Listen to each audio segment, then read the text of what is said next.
ara sharqan wa gharban wala araka misli fatal mansuri fi sa'iril wara Serif Xasan moo ko woy Maam Alxaaj Mansour doxkat la woon ku daan wër la ci këru kilifa diine yëpp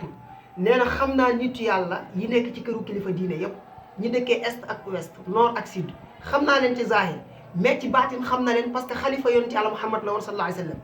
te bokk na ci li gars yi di donnoo ci yonent yàlla Muhammad sallallahu alayhi wa sallam moo di yonent bi xeetam wi ku ci ne xam na sa turu papa xam sa turu yaay xam sa turu maam xam sa turu maamaat comme ni mu xamee turi njabootam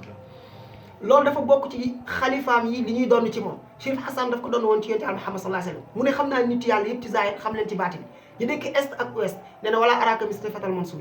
gisuma ci ku mel ni Maam Alxaaj Mansour mu utiliser baatu fata te baatu fata Maam Alxaaj Mansour ñi ko woy ñëpp baatu fata lañ utiliser wala jab du nee na inni xalaftu bi rabbil bayti wa tuuri maa in raaytu fatan gis nga mu utiliser baatu fata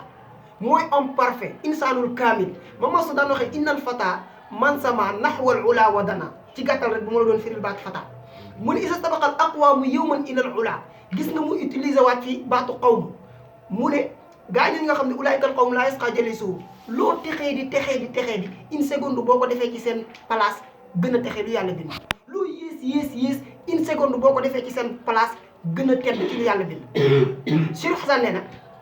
al qawmu ñooñu nga xam ni siècle bu ne famille boo xam ne bu ñu reconnaissant la ci hadratul ilahi famille bu ne benn nga cay am Maam Alxaaj Mansour nag moo doon seen njiit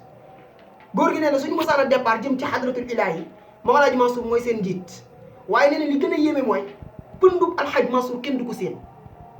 seen isa tabaxal aqwaam yum ilalla yakunu imaman fil wara wal wara ci ginnaawam doo ci seen kenn loolu lay